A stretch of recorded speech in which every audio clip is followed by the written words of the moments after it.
say, fairly materialistic in your outlook, and yet for that expression of materialism to have a moral dimension. After all, if you behave well towards others, they behave well towards you as a rule, and you experience that yourself.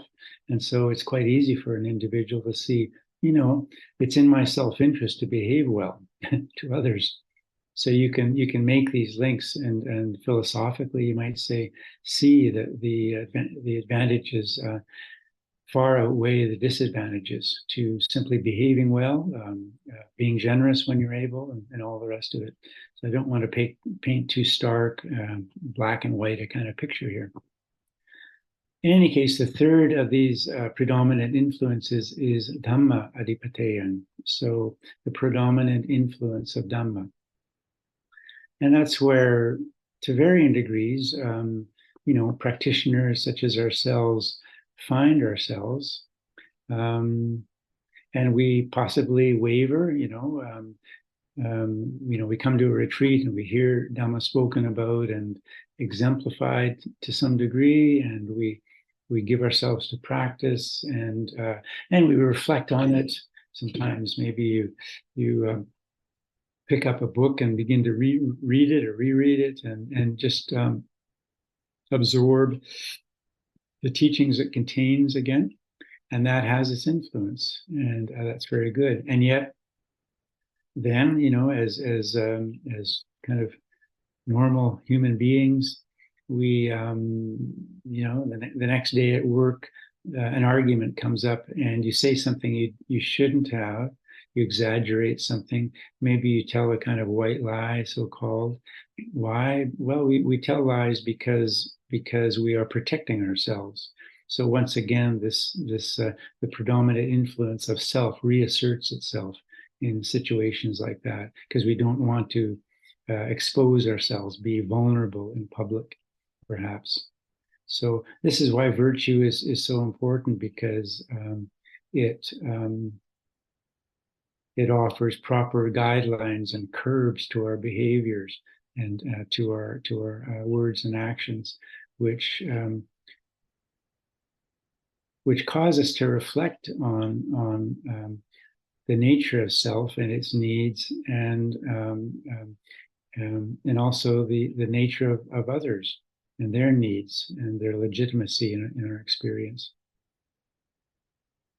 So in other words, when we, even as we, take on a kind of identity as a Buddhist practitioner and find the value in meditation, inevitably, until we've reached quite a high spiritual standard, we are bound to waver to some degree between selfish, so-called, and worldly concerns.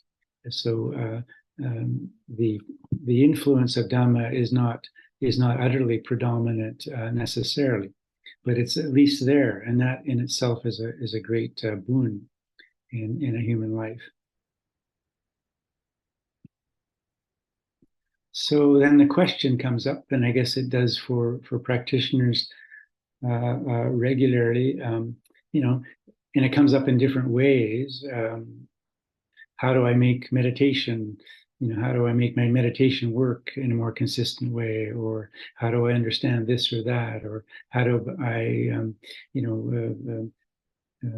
how do I ensure that my speech is correct in this or that circumstance? So we, as practitioners, we're bouncing these kinds of questions and concerns back and forth with our teachers, with our friends, in order to instill in us, in a more deep way, the influence of Dhamma, because it isn't just a matter of changing our mind and turning over a leaf and then it's done. It's a matter of reflecting again and again, reflecting and also living. So bringing these reflections into the active commerce of daily life, you could say.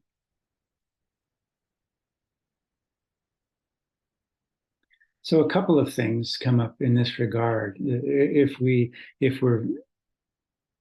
if we take it as a given that seeing the Dhamma as a predominant influence, or living in a way in which it has a steady and increasing influence in each moment in our life, then the question is, well, how do we actually bring this about?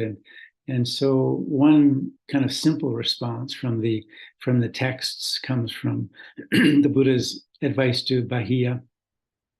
Bahiya was a practitioner who found the Buddha and asked him. He wanted a simple instruction to be able to go away and practice in solitude and very ardently in order to come to the end of suffering and to realize awakening, which he ended up being successful at. So he wasn't looking for thousands of teachings and a whole spectrum and array of Dhamma from the Buddha. And he just wanted something very simple, very succinct, powerful to be able to work with. And so the Buddha said, okay, Bahiya, here it is then. It takes two things: virtue, which is well purified, and view, which is straight. Virtue, which is well purified, and view, which is straight. And this is a foundation. And then when your virtue is well purified and your view is straight, then develop the 4 foundations of mindfulness. So a very straightforward kind of practice that he gave to Bahiya. And I think it's applicable to any of us. In fact, all of these things that I'll mention here, you've heard many teachers and probably read about and discussed it amongst yourselves. You've heard these things before, but it's heartening, I think, to realize how profound this sort of little package is. Virtue, which is well purified. Well, you took the 5 precepts as we began this day together. You know what the 5 precepts are, and just 5 things, but it's a real handful sometimes. Right speech, for instance, is not easy to accomplish in all circumstances. Being kindly and all that, honest and so forth. All of these things keep a human being in a human state, you could say. They ensure rebirth in a human state, which is very good. Also, they naturally cultivate wisdom, understanding, and as that happens, the quality of virtue will also become increasingly refined. As we mature as human beings, one of the things that matures is our understanding of what kindness looks like and feels like, and it expresses itself as, and what generosity, where it's needed, what it looks like, what honesty looks like. All of these things become more and more clarified to an attentive mind, and to a person who is devoted to developing virtue.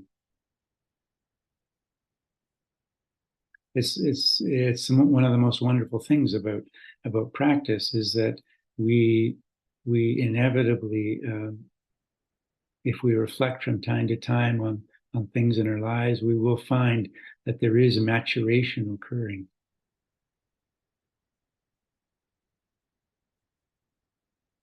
And life becomes, in a sense, so much easier, more fluid, more open, and peaceful because this occurs, which doesn't mean that we don't struggle with things, we don't have doubts and worries about things, but even the doubts and worries are in regards to more and more refined things, more refined matters.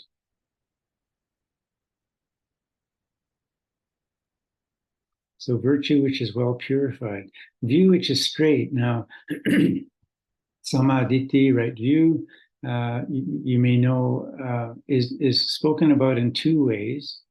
One is mundane right view, and the other is supramundane right view.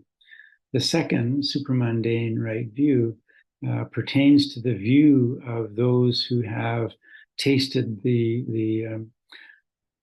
fruits of practice. They've actually seen they have seen the Dhamma. They have experienced Dhamma, and therefore a degree of transformation actually has occurred.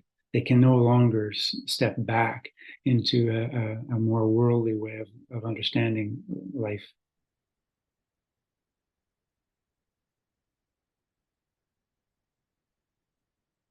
But mundane right view, which is where most human beings find themselves, is nevertheless a type of right view, and it will lead to a supramundane right view over time, over lifetimes, most often. Mundane right view is, however, relatively straightforward in a sense. It's just the view that contains these are the ideas of karma. So that there are such things as good deeds and bad deeds, and that karma actions, intentional actions, have fruit. They have consequences. These fruit consequences can ripen in this lifetime. They can ripen, in just a moment's time. They can ripen in 10 years' time, or they can ripen in future lives. So just having this piece alone, this recognition that things that I do, things that I say and think have consequences, and those consequences will bear fruit in what I might call my experience. I somehow will experience the consequences of these actions at some future time, quite soon or in a distant future. So this also puts, in a sense, it brings us back to virtue. You can then see why virtue and right view are so closely linked here. Gives us a good reason to behave, doesn't it? Because if we are acting in honest and generous and kind ways, unselfish ways, you could say, with a view to the benefit of others as well as ourselves, generally speaking, the consequences of this are going to be favorable, are going to be good, and that will mean that the groundwork, we'll say, taking it forward into later in this life or into future lives, that the conditions we find ourselves in are generally more or less favorable to continue to develop ourselves. So, we don't have a tendency towards irrational or illegal behavior. Our tendencies don't include, theft of others' property, for instance. We don't have a tendency towards violence because we have looked again and again and again at the importance of being gentle and kind and actually refusing to act out of violent tendencies. And we found that that's not only good for others but good for ourselves. So if these virtuous traits become instilled over time and time, then the conditions of our life, the ground of our life, where it is that seeds now get planted, and what kinds of seeds can grow, and will they grow in a healthy way, and so forth. That ground is more fertile and more productive, more stable and conducive to nourishment, spiritual nourishment.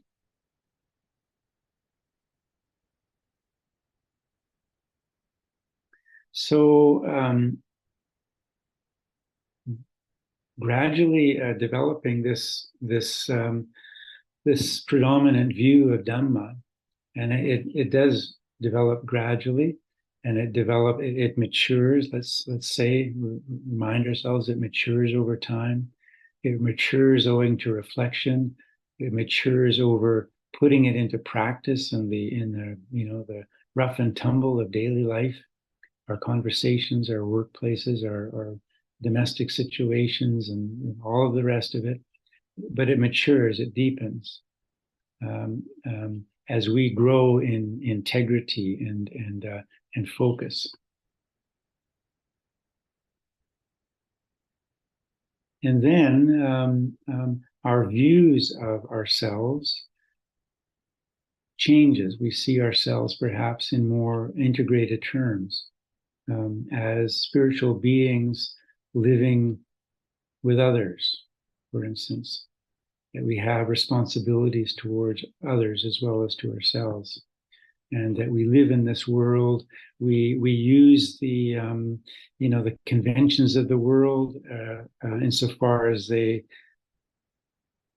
don't contravene actual moral principles. They don't contravene our moral behavior, or the cultivation of our virtue.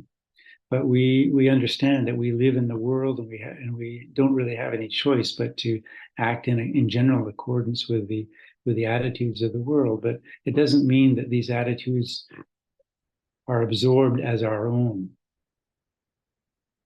They're just sort of, in a sense, clothing we put on because we need to wear something. And we look after ourselves because if we're sick, we need medicine, perhaps. We need food, we need shelter. And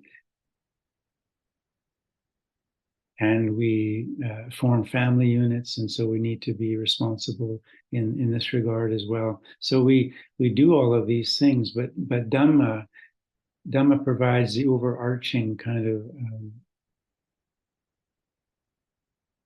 mechanism, dynamic.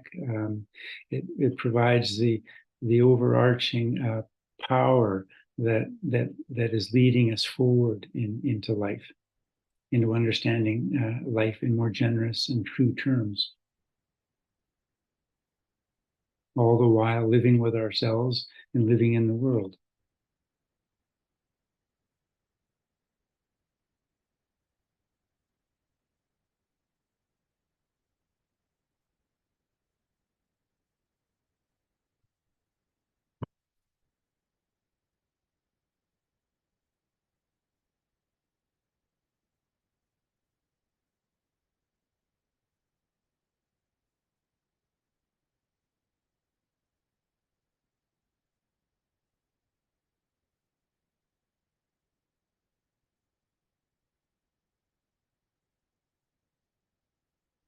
I think it's natural for us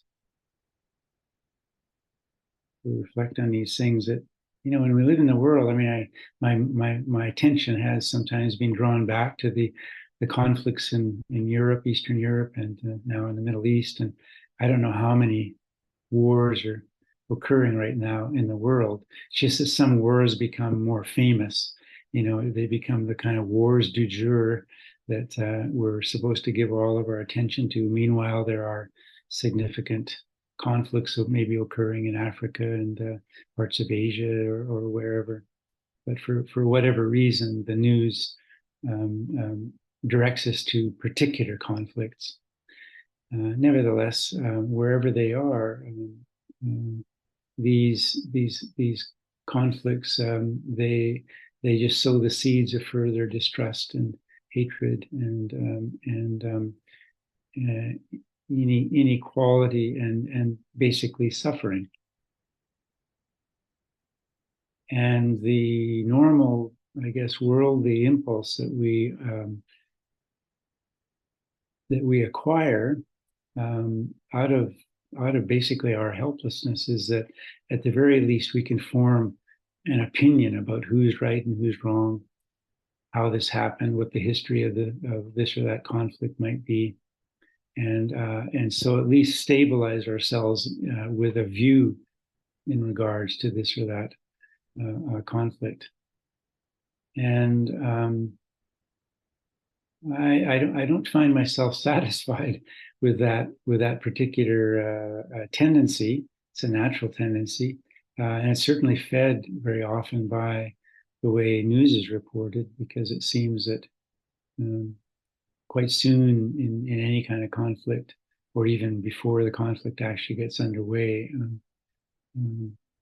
our world, that is, Canadian world, let's say, is of the opinion that this side is generally right and this side is certainly wrong, and that kind of thing. But personally, I don't find that very satisfactory, and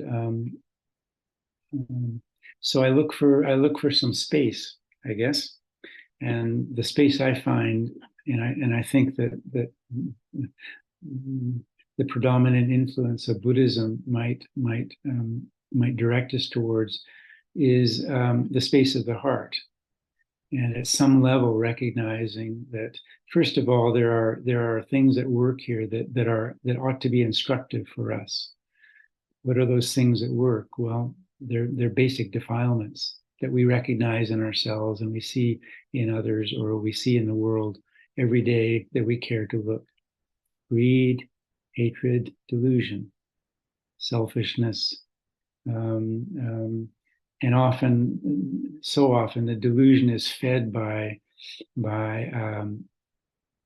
theory, by particular principles, which are themselves kind of askew. And so they can be very hard to uproot. They can be very easy to uproot too, if people simply recognize their commonality, recognize the basic commonality of the human condition. We all need food, we all need water, we need shelter, we need proper clothing.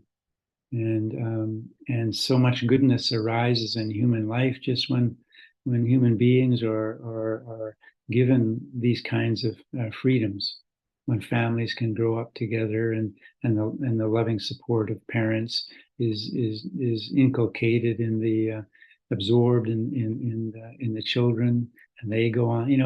There is such goodness in human life. We have these tendencies. Very often they can be very much restricted to the family unit. Sometimes even the family unit is not particularly benign, as we know. But in general, there is love at the basis of our most precious or intimate human relations, and very often it can be restricted to those relations. But it is possible also to cultivate loving kindness in an unrestricted kind of way, just wishing others well, wishing them safety, wishing them nourishment, wishing them the care of others, and just being okay in the world. So this is a simple response to these conflicts. As we know, the first casualty of war is truth. So, all of those refined opinions and historical books and accounts and theoretical views that a person might have, they're all just fabrications, really, of human minds, of viewing things in this and that angle. And what overrides all of these things and surpasses them, I think, is just bringing one's own attention, one's own heart and mind to the true commonalities of life, with a kind of reverence and respect for life.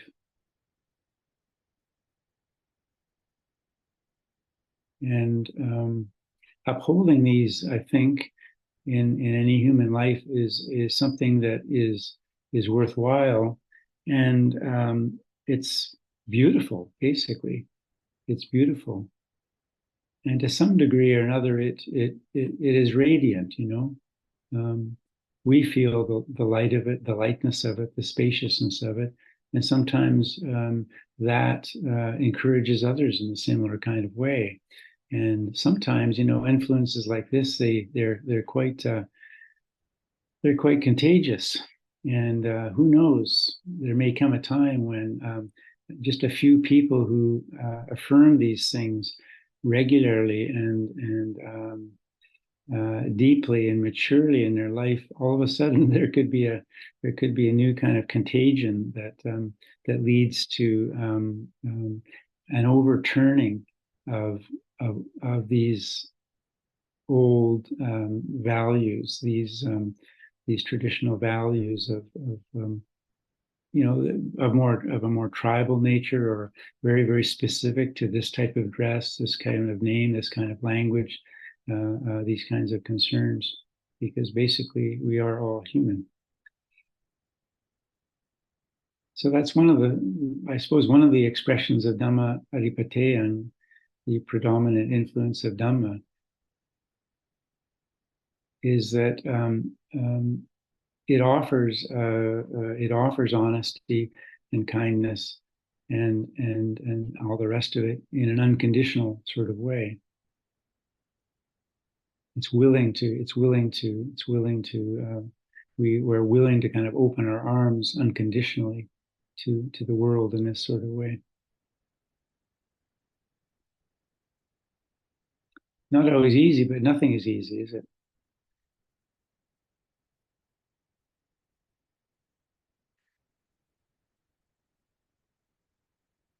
But the consequences of being virtuous and cultivating view which is straight, the consequences of this so far outreach the consequences of living in any kind of self-centered way, or way which is dominated by worldly concerns, smart historical theory or what have you. The consequences of living well and generously, honestly, and kindly are in the end so favorable, so beautiful, and lead us in such a benign direction, one which results in wisdom. So it is worth it's worth upholding this. It's worth absorbing this and making a predominant influence of Dhamma in our lives. And I'll leave these reflections for now.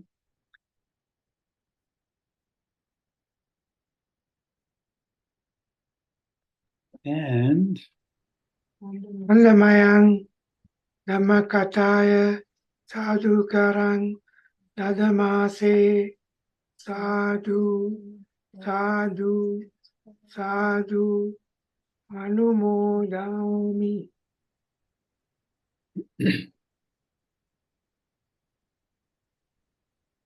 good. Well, there may be questions. Actually, we don't have to actually have a. We have a very flexible schedule. We have a flexible schedule. Fortunately, isn't that a fortune? Well, let's just see if there are any just questions first before you begin your walking practice. Then. Sure, and I would sort of say there is a reactions button under more. If you want to push reactions, then you can raise your hand. But if you can't find it, you could just unmute yourself, I think.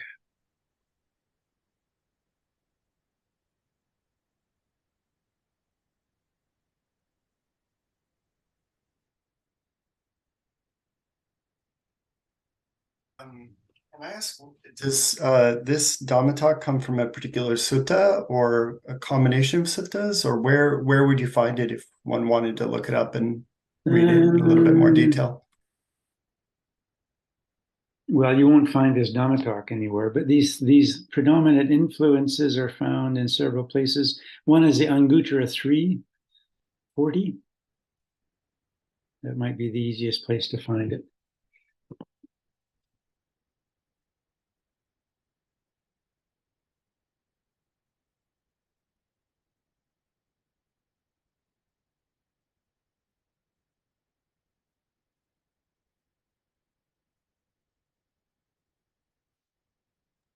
Anatta? Hi. Yeah. Hey, it's Will actually, but Anatta is my email. So until we get a strong practice or understanding through our practice, then we should, I'm just trying to see if I have this right, then we should just sort of do our best to uphold the precepts and virtue and just kind of do our best to stick to the precepts. And then that will eventually kind of help us in our practice. I don't know if that's a question. Sorry. Mhm. Yeah. Yeah, I So, mean, these things work, you know, yeah. and even just Like, do you recommend anything until we reach that state where we, like Sotapanna? Do you recommend any practices during that time? oh, you know, coming to the OBS sessions and meditating regularly. I mean, every practice you hear any teacher talk about, these are things that we recommend Oh, because so this is the way. These if you're practicing the Eightfold, I mean, take any list you want, but if you're practicing, if you have the Eightfold Path and you're reminding yourself of it with some regularity, as some of you know, I'm a big fan of fridge magnets. Stick some little list on your fridge.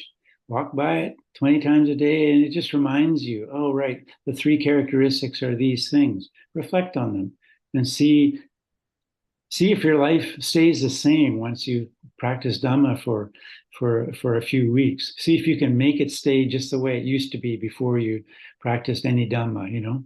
Well, no, this is an influence.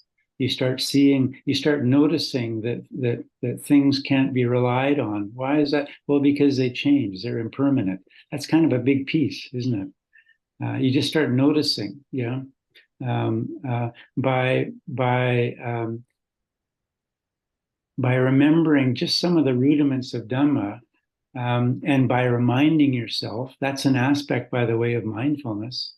Mindfulness, a large part of mindfulness is memory. So reminding yourself of, in Buddhist terms, of truth. This is the way things are. It's just reminding yourselves of reality. This is, you know, the basic structure of things.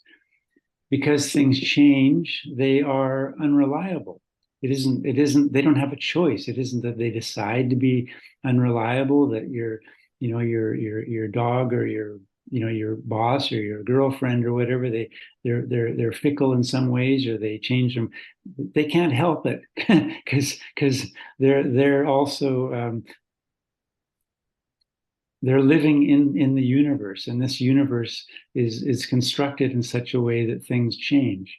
Our views change, our needs and wishes change, our preference for cheesecake. I mean, whatever it is, we change, and so at some level, all of these things, it makes them unreliable, and that's okay because that is the nature of reality. So once, you know, just as an example, but once a person is just looking for that peace everywhere, oh, right, that's changed. Or um, she used to think this, but now she thinks like that. Yeah, but well, I have to let her do that because she's part of the world. She's part of the universe. Yeah, okay. This used to be like that, and now the leaves are all falling. But weren't they just growing a few months ago? You know, we know it's just the nature. It's just the nature of reality. You start looking for it and reminding yourself of it, and then you notice it more and more, and it becomes less a problem. I mean, some things we want to change, and darn it, they aren't changing fast enough. Things that we, you know, are disagreeable, for instance. So they change, and but their desire raises its head, and we want it to change in ways which are agreeable. And maybe it changes into a way which is even less agreeable than it used to be. And you know, it's so complicated and irksome.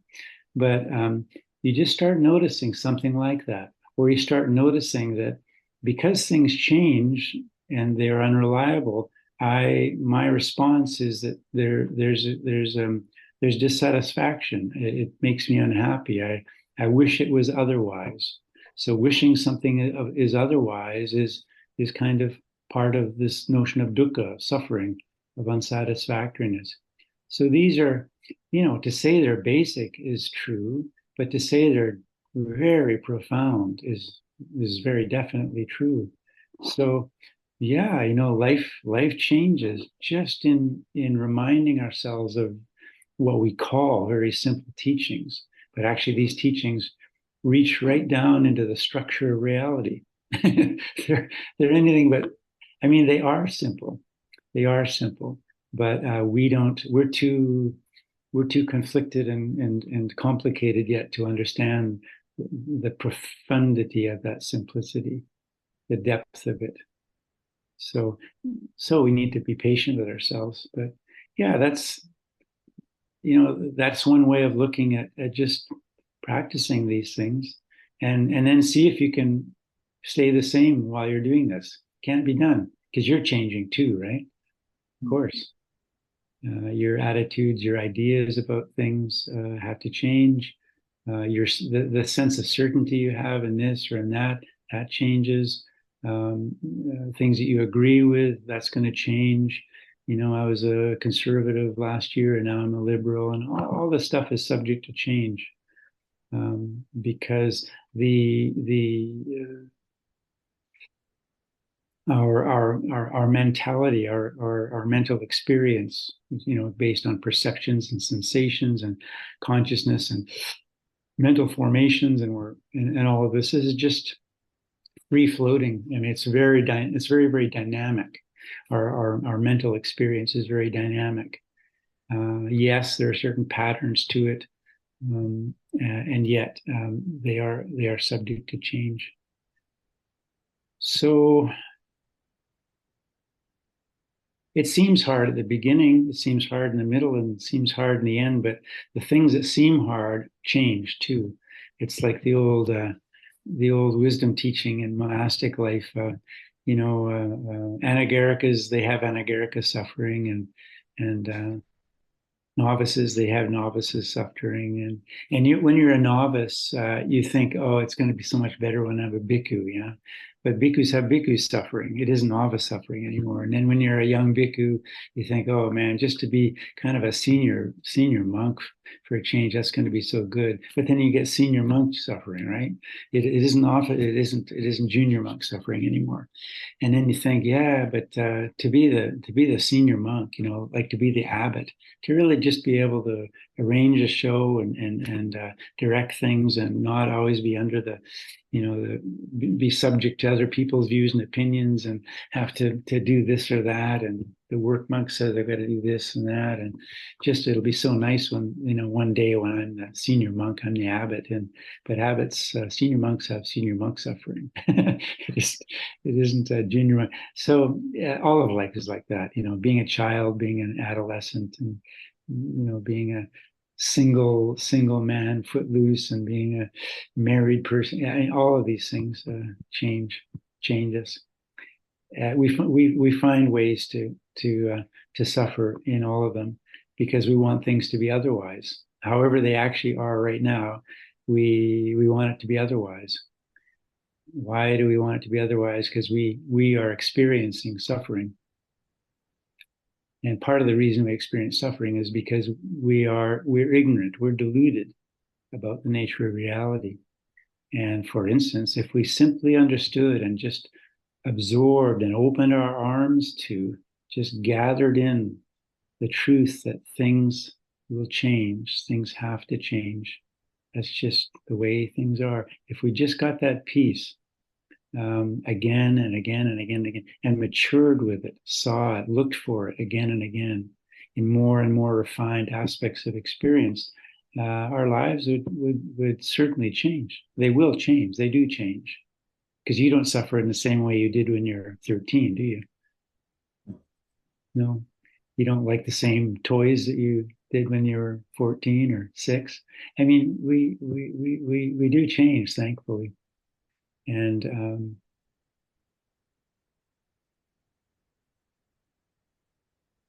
and to look at maturation, the maturation that will naturally occur when we just do our best to set ourselves in a useful, in some sort of wise direction, some sort of harmless direction, some direction which offers increasing rather than decreasing clarity.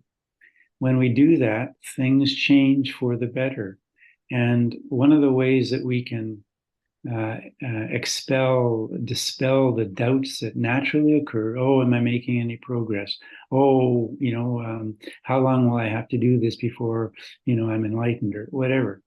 One way we can dispel that kind of tendency that we have as practitioners is just from time to time, in a kindly way, when we have a little bit of spare time, is to reflect on how things have changed for us. Golly, I understand a little more about life now, or I find that I can be a little more patient with this or that person now when I'm with them, or although I got angry yesterday, there would have been a time when I really got angry at whatever was said or whatever happened, for instance. So you mark these little improvements. That's an act of kindness, and it increases our faith in the tradition of practice that we're involved in. So I hope some of that might help. Will? Yeah. Thank you. Welcome.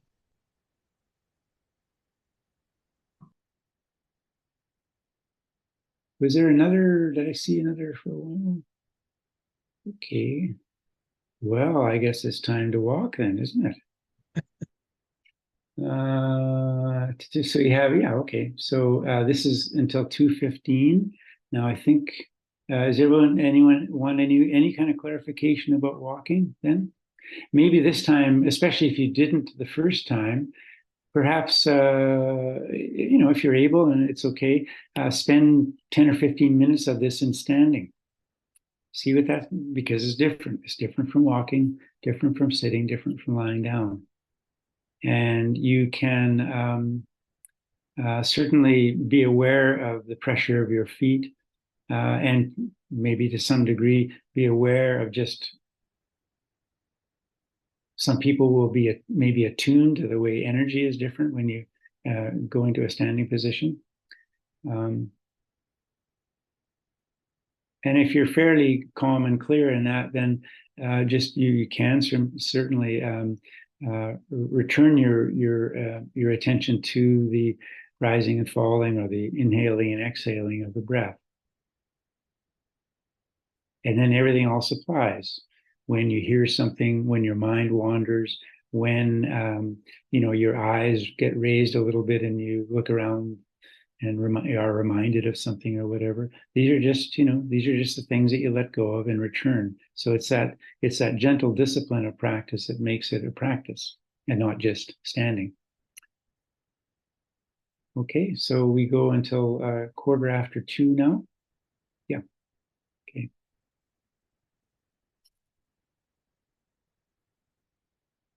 Did everyone try some standing?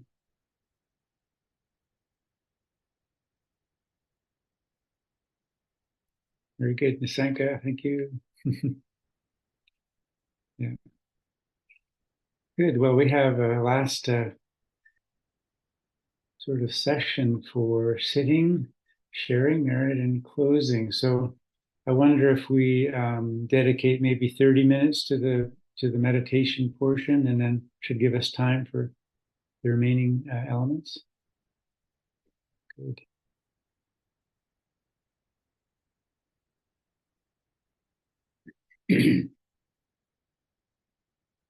So once again, just bringing attention to the body. Now that you've been walking and standing, and change of posture.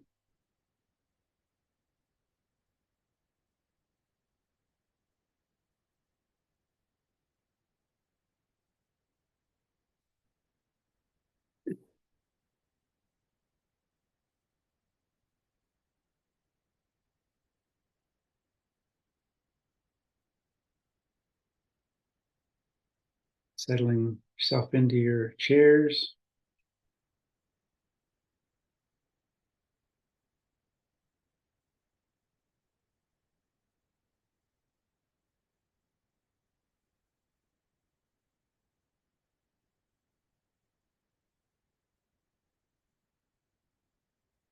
maybe taking a couple of deep breaths to reestablish focus on the breathing and also to relax the body.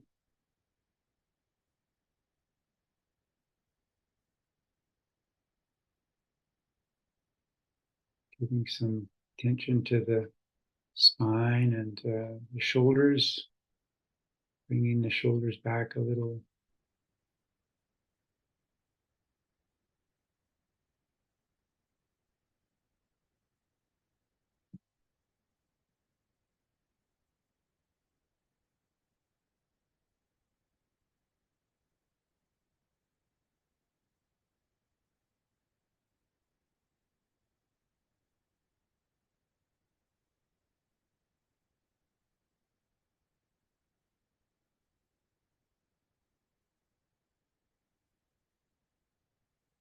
Looking again at the face, all those muscles in the face.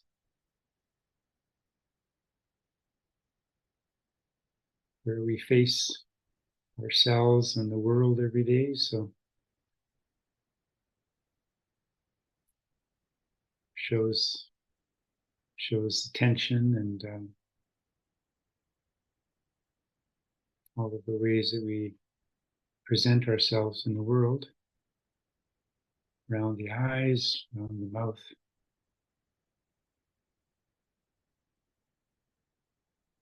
Letting all of that go, just softening these muscles.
It can happen towards the end of a little retreat like this, that the mind begins to be occupied again with what the rest of the day is going to look like. Little jobs that you need to attend to, something you promised to do as soon as you're finished. So just to say that the preoccupation with the world can begin to assert itself once again. Nothing particularly wrong with that. It's quite natural, but it's also natural to this practice that we observe it and let it go.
Very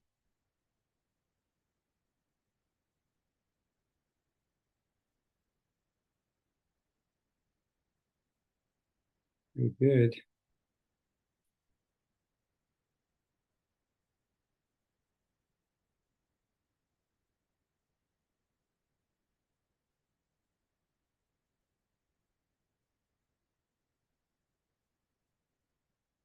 So we have a bit of time for some closing chanting and sharing of merit.